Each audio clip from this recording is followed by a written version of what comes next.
à chaque génération sa mission et ses défis.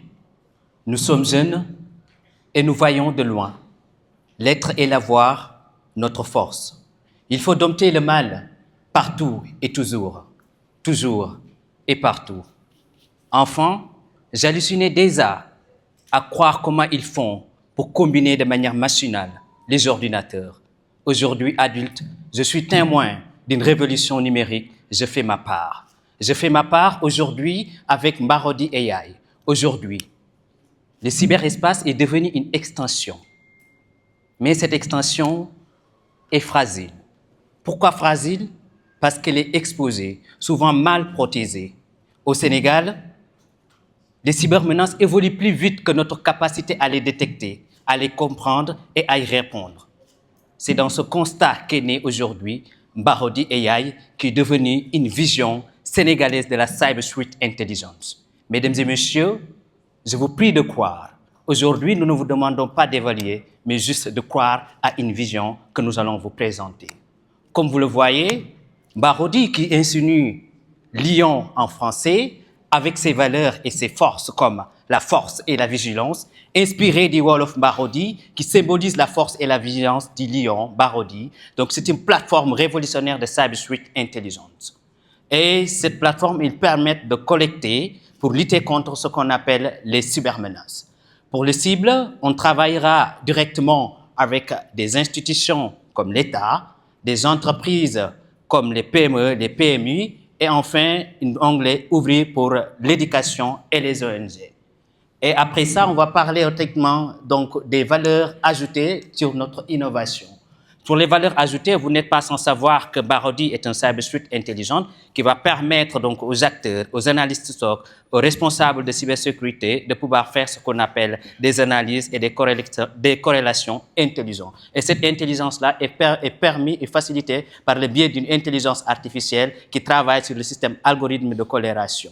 Après ça, il y a ce qu'on appelle le volet identité culturelle, pour faire allusion par rapport à nos valeurs, pour montrer aux autres que Marodi AI fait ce qu'on appelle une politique numérique d'inclusion. Après cela, il y a ce qu'on appelle le modèle économique que nous avons travaillé comme BMC. Nous avons primo travaillé sur un freemium pour permettre aux étudiants, aux élèves, aux chercheurs d'avoir une version pour pouvoir utiliser cette application. Parce qu'on s'est inspiré donc du contexte du New Deal technologie pour pouvoir offrir aux Sénégalais d'avoir cette opportunité donc d'utiliser ces outils-là. Après le freemium, il y a les services premium qui sont consacrés aux journalistes et aux personnes qui sont dans l'écosystème de pouvoir acheter donc les licences qu'on va vendre. Après cela, il y a ce qu'on appelle l'aspect partenariat et collaboration, d'où notre raison de présenter aujourd'hui comme illustratif ONIDC. Après cela, il y a ce qu'on appelle l'impact social et technologie. Comme je le disais tout à l'heure, enfant, je croyais que la technologie était réservée à une classe élitiste, alors que c'était archi faux.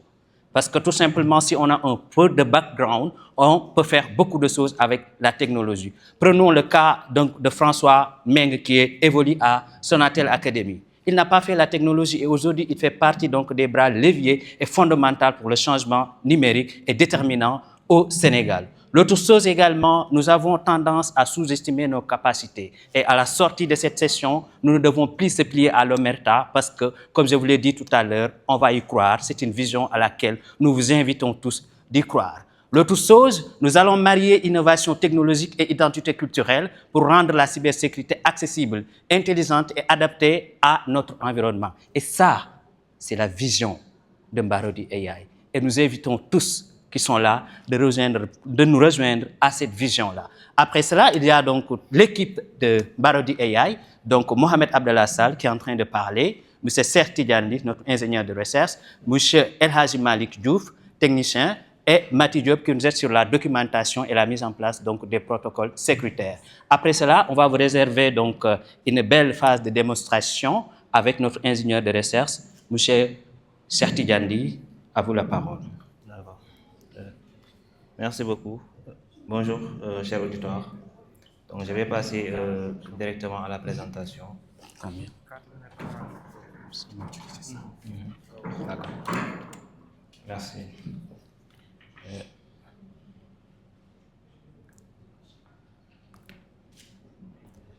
Déjà, comme vous savez, Marodi AI c'est une plateforme de CTI, n'est-ce pas? Son objectif, au fait, c'est de collecter des données massives, disons, qui concernent les cybermenaces actuelles, les gens qui font des fraudes sur Internet, etc., qui utilisent des moyens pour attaquer, au fait, des structures et de collecter leurs données de manière, disons, anonyme à leurs insus. Donc, voici la page d'administration, on va dire la page d'accueil. Donc ici, bon, je vais essayer de me connecter avec les informations admin et admin. Donc ici, quand vous entrez, vous voyez un dashboard. Ça, c'est un dashboard simple qui contient un peu... Ah ouais. Windows P. Merci. Vous avez fait extend. D'accord. So, Duplicate. Yeah, Windows P. Window P. Tu peux recommencer. Hein? d'accord. Recommencer. Ah, merci beaucoup. Donc, comme vous voyez, en fait, vous avez une page d'accueil quand vous connectez sur Barodi AI. Donc, il y a une page d'administration, il y a aussi un dashboard que vous voyez là, un premier dashboard simple. Il y a aussi une partie d'évaluation, une partie analyse, une partie publication, une partie pour les actifs. Bon, maintenant, pour lancer la collecte des données, il faut se déplacer au niveau de la partie administration et partir au niveau des usines de source. Les usines de source, en fait, c'est ici qu'on va mettre des sources pour aller récolter les données. Vous savez qu'il y a des données sur Internet, mais n'importe quelles données ne sont pas forcément fiables. Il y a des sources qui sont sur le dark web et des forums qui sont très réputés sur la cybersécurité, là où il y a vraiment des menaces qui existent actuellement. Et dans ces forums-là, les agents de cybersécurité, lorsque il y a des failles dans certaines structures, comme vous savez que les structures, eux, ils n'aiment pas mettre ces failles-là sur Internet. Donc, eux, en insu, ils peuvent le mettre sous format privé, de telle sorte que personne ne puisse savoir en fait, que cette attaque-là, elle a concerné telle structure. Maintenant, ces données-là, on pourra les récupérer et pouvoir utiliser ça comme une base de connaissances pour les autres. Maintenant, on peut créer une nouvelle source d'OSINT en appuyant sur nouveau source OSINT, mettre le nom de la source. Par exemple, si c'est du fake news, on peut peut-être penser à mettre du fake news, quelque chose du genre. Maintenant, on peut mettre une description, puis sélectionner un type de collecteur. On peut utiliser un RSS collecteur, c'est-à-dire collecter des flux RSS. Vous savez que les sites web, ils offrent la possibilité de pouvoir prendre leur page web directement sans pour autant aller récupérer directement le code source en lui-même. C'est comme s'il y a une boîte de poste, en fait. Ils mettent carrément certains articles qui sont assez intéressants qu'on peut récupérer automatiquement. C'est ça qu'on appelle des flux RSS. Il y a aussi des Twitter collecteurs. On peut collecter des données sur Twitter, etc. Bon, maintenant, on va utiliser par exemple le RSS collector. Là, on aura besoin simplement de mettre l'URL ici, l'URL du feed. Puis, on aura aussi besoin de renseigner sur quelle fréquence, en fait, on va aller faire la collecte de données. Par exemple, on peut faire une collecte quotidienne, hebdomadaire, mensuelle, etc. Ou bien même personnaliser ça. Ce sont juste des tâches qui s'exécutent. Puis on appuie sur créer source aux int. Maintenant, après cela, nous avons quelque chose qui s'affiche comme ça. Les lignes là, tout ce que vous voyez là, c'est déjà créé. Ce sont déjà des sources qui sont où on peut collecter des données. Maintenant, il y a une partie à faire dessus. En cliquant dessus, on récupère automatiquement les articles qui ont rapport avec la cybersécurité. Maintenant, on peut faire des recherches par rapport à ça, voir en fait s'il y a des technologies qu'on utilise dans la structure en interne et de pouvoir, disons, adopter la politique nécessaire pour sa protection. Maintenant, quand on dit collecter des informations, on dit aussi pouvoir écrire des rapports, pouvoir faire des analyses par rapport à ça. Parce que vous savez que Barodi AI est destiné, premièrement, on va dire aux analystes de cybersécurité, les analystes SOC. Donc, ils auront la possibilité de faire un rapport en donnant le titre du rapport, classifier le niveau de sévérité des menaces, aussi quel type de menaces ça concerne, etc. Et aussi faire des descriptions et aussi mettre des tags. Ces tags-là, ils vont permettre de pouvoir mettre des corrélations en fait, entre les différentes affaires qui existent. Maintenant, on peut aussi soumettre le rapport. Il y a aussi une partie qui est réservée à l'ensemble des rapports qui ont été faits.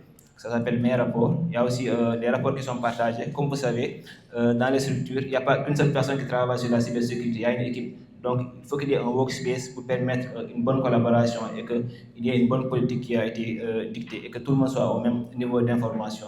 C'est pourquoi on a créé une partie partagée, des rapports partagés. Il y a aussi une partie où il y a des données statistiques. Comme Barodi, essentiellement, c'est une plateforme de renseignement. Donc, il y a les logiciels, on va dire les différents types d'attaques, et aussi quel est le pourcentage.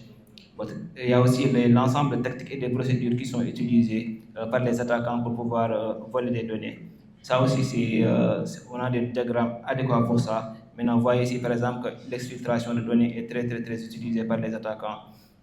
Il y a aussi une partie statistique, là où il y a des statistiques beaucoup plus avancées. Il y a aussi une répartition sur les vulnérabilités selon les OS, aussi les vecteurs d'attaque qui sont le plus souvent utilisés avec des statistiques très claires. Il y a aussi une cartographie aussi, qui permet de dire au fait si la menace là elle vient de telle origine. Par exemple, si ici on voit que majoritairement ça vient de Chine, on pourrait passer à des attaques, bon, disons, qui viennent de l'État, etc. Ces choses-là. Il y a aussi un graphe d'analyse qui permet de faire la corrélation entre les différents types d'attaques, etc.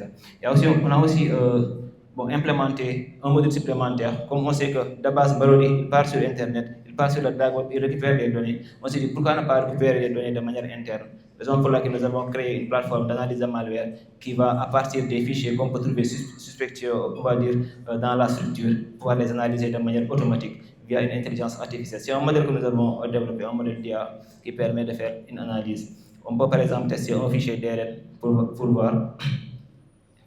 Non, ici, on a juste simplement qu'à sélectionner un fichier à partir des téléchargements, par exemple. Je prends un fichier DLL.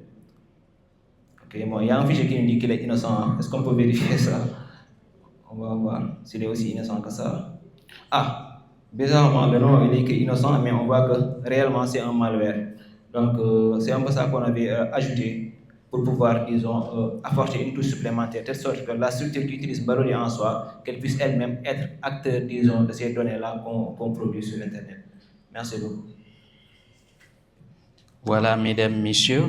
Donc, c'était la partie réservée à la démonstration. On va revenir donc sur la présentation pour boucler la brèche, donc avec un CTI, un call to action. Donc, messieurs, dames, nous tous, on vous demande vraiment de rejoindre cet élan, de rejoindre également cet aspect de solidarité, parce que vous n'êtes pas sans savoir qu'au XVe siècle, la révolution industrielle nous a échappé, et aujourd'hui, nous sommes témoins factuels de cette histoire, de cette révolution qui est en train de se passer, et nous tous, nous devons faire notre part. En tout cas, nous l'avons fait avec Barodi. Ça reste à vous de déterminer également votre part. Merci de votre attention.